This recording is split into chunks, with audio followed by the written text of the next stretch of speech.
حي على الفلاح.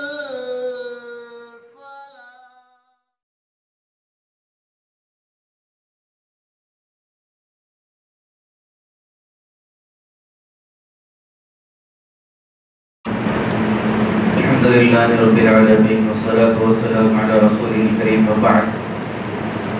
أعوذ بالله السميع العليم من الشيطان اللعين الرجيم من همزه ونفخه ونفخه.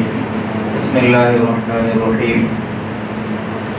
ويل للمصلين الذين هم عن صلاتهم ساهون الذين هم يراءون ويمنعون الماعون. قرآن مجید کے اندر اللہ رب العالمین نے مختلف مقامات پر جہنم اور جہنمیوں کا تذکرہ بیان کیا اور جہنم میں جانے والوں کی وجوہات بھی اللہ رب العالمین نے جگہ جگہ پر قرآن مجید میں بیان کی. جہنمیوں کی صفات میں اکثر و بیشتر مقامات پر اللہ رب العالمین نے یہ بات بیان کی کہ جہنم کے اندر جانے والے لوگوں کی پہچان، ان کی علامت یا ان کا جرم جو ہے وہ یہ تھا کہ وہ دنیا میں اللہ پر ایمان نہیں لاتے تھے، اور دوسرا جرم اللہ تعالیٰ نے مختلف مقامات پر یہ بتایا کہ وہ نماز نہیں پڑھتے تھے. خود قرآن مجید کے ایک مقام پر جہنمیوں کا اقرار اللہ رب العالمین نے بیان کیا کہ لم نکو من المصلین. جہنمی جہنم میں جانے کے بعد یہ اقرار کریں گے کہ ہمارا جہنم میں جانے کا سبب یہ ہے کہ ہم دنیا کے اندر نماز نہیں پڑھتے تھے. نماز نہ پڑھنا یہ جہنم میں جانے کا سبب اللہ رب العالمین نے بیان کیا اور بتایا. لیکن اس صورت کے اندر، ان آیتوں کے اندر اللہ نے یہ بات کہی کہ نماز پڑھنے والوں کے لیے جہنم اور ہلاکت ہے.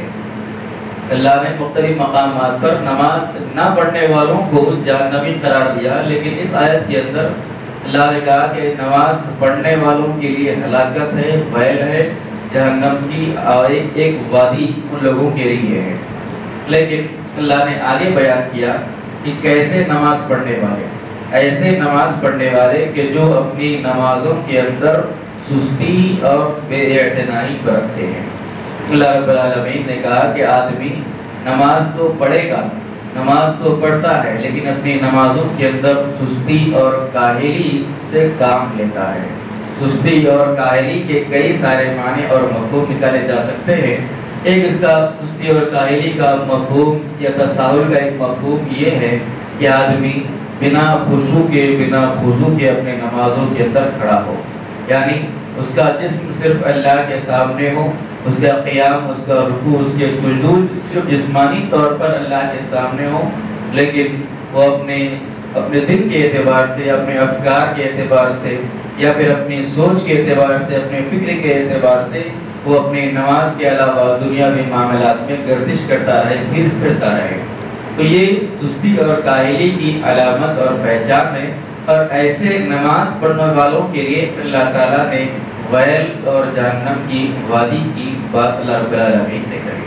تساہل اور سستی اور کاہلی کے اندر یہ بات بھی ہے کہ آدمی نماز تو پڑھے، لیکن ہمیشہ وہ کاہلی اور اپنی سستی کی وجہ سے نماز کے آخری صفوں میں نظر آئے یا پھر مصبوب ہوتا رہے. اس کی ہمیشہ ایک رکعت چھوٹتی رہے، 2 رکعت چھوٹتی رہے. آدمی کی یہ پہچان بن جائے، یہ بھی نمازوں کے اندر سستی اور کاہلی کی علامت اور پہچان ہے. بہت سارے لوگ مسجدوں میں ہم دیکھیں گے، ایسے لوگ ہیں کہ جن کی پہچان ہے، ان کی علامت یہ بن گئی ہے کہ ہمیشہ وہ پیچھے کی صفوں میں ہوں گے اور ہمیشہ 1 رکعت، 2 رکعت، 3 رکعت یا پھر کبھی کبھی پوری 4 رکعت وہ چھوٹے گی. امام کے نماز ختم ہونے کے بعد وہ اپنی نمازوں کو مکمل کرتے ہوئے دکھائی دیں گے. یہ بھی نماز کے اندر تساہل اور سستی کی علامت اور پہچان ہے. اور تساہل کا ایک مطلب یہ بھی ہے کہ آدمی نماز تو ادا کرے، لیکن اپنی نماز کو اللہ کے رسول صلی اللہ علیہ وسلم کی طریقے پر اپنی نماز کو ادا نہ کرے. اللہ کے رسول صلی اللہ علیہ وسلم کی نماز کی طرح اپنی نماز کو ادا نہ کرے، یہ بھی سستی اور کاہلی اور تساہل کی علامت اور پہچان ہے. تساہل کی ایک پہچان اور تساہل کا ایک مطلب یہ بھی ہے کہ آدمی نماز تو پڑھے لیکن نماز کے وقت کو ٹال کر پڑھے. یعنی جو نماز کا وقت ہے، افضل ترین اوقات جس میں نمازوں کو ادا کرنا چاہیے، آدمی جان بوجھ کر یا اپنی دنیاوی مشغولات میں مشغول ہو کر اس اوقات کو گنوا دے، ختم کر دے، اس کے بعد میں ان نمازوں کو ادا کرے ان کے اوقات سے ہٹا کر۔ تو یہ تمام چیزیں نماز کے اندر تساہل اور نماز کے اندر سستی اور کاہلی کے اندر شمار کی جائیں گی۔ تو اللہ رب العالمین نے کہا کہ ایسے نمازیوں کے لیے اللہ کے پاس ویل، ہلاکت اور بربادی ہے۔ لہذا سوچنے کا مقام یہ ہے کہ نماز پڑھ کر ان تمام چیزوں کا آدمی اگر شکار ہوگا تو اللہ کے پاس جہنم کا وہ سبب اس کو بنے گا، اور اگر کوئی آدمی سرے سے نماز ہی نہ پڑھے اپنی زندگی کے اندر تو اس کا انجام اللہ کے پاس کیا ہو سکتا ہے، یہ سوچنے کی بات ہے۔ اور اگر کوئی آدمی سرے سے نماز کا منکر ہی ہو، انکار ہی کرنے والا ہو نمازوں کا، بہت سارے ایسے لوگ ہیں اہل قرآن جن کو کہا جاتا ہے، ان لوگوں نے نماز کا سرے سے انکار ہی کر دیا، نماز کی کوئی چیز، کوئی حیثیت، کوئی حقیقت نہیں، یہ چیزیں، یہ عقیدے انہوں نے اپنے لیے پال کر رکھے ہیں۔ تو ایسے لوگوں کا کہ جنہوں نے سرے سے نماز کا انکار ہی کر دیا، ایسے لوگوں کا اللہ کے پاس کیا انجام ہو سکتا ہے، یہ بھی غور اور فکر کرنے کی چیز ہے۔ اس کے بعد اللہ رب العالمین نے کہا کہ الذین هم، اور یہ لوگ دکھلاوا کرتے ہیں۔ اللہ نے ان آیتوں کے ذریعے وہ بیان کیا کہ جہنم میں جانے والے کا سبب یہ بھی ہے کہ وہ دکھلاوے کرتے ہیں، ریاکاری ان کے اعمال کے اندر ہمیشہ پائی جاتی ہے۔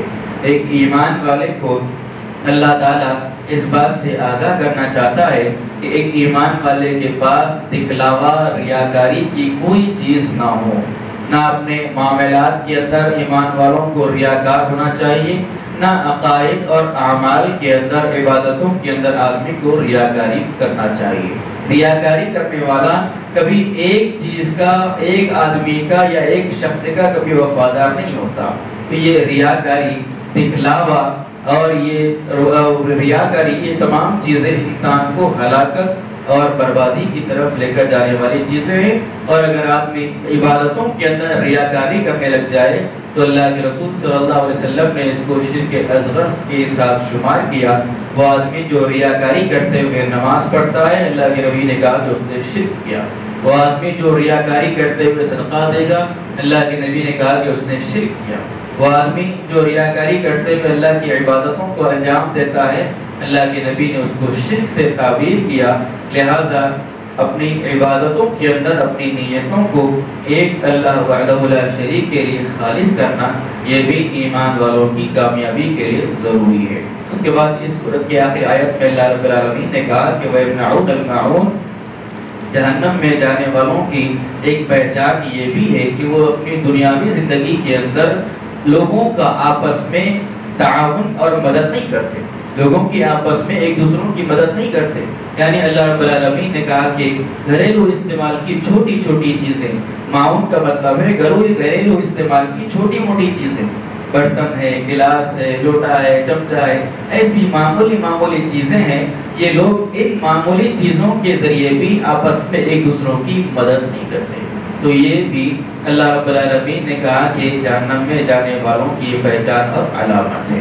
تو ایک معاشرے کو ایک صالح معاشرہ اور محبت و الفت کا معاشرہ بنانے کے لیے اسلام نے یہ سکھلایا کہ ان چھوٹی چھوٹی چیزوں کو لیا کریں، ان کو دیا کریں، اور ان چیزوں کے ذریعے آپس میں ایک دوسروں کی مدد اور ایک دوسروں کا تعاون کیا کریں۔ اللہ رب العالمین سے دعا ہے رب العالمین ہم تمام کو قرآن مجید کی آیات پر غور و فکر اور تدبر اور عمل کی توفیق عطا فرمائے، آمین۔ سبحانک اللہم و بحمدک، اشہد ان لا الہ الا انت، استغفرک و اتوب الیک۔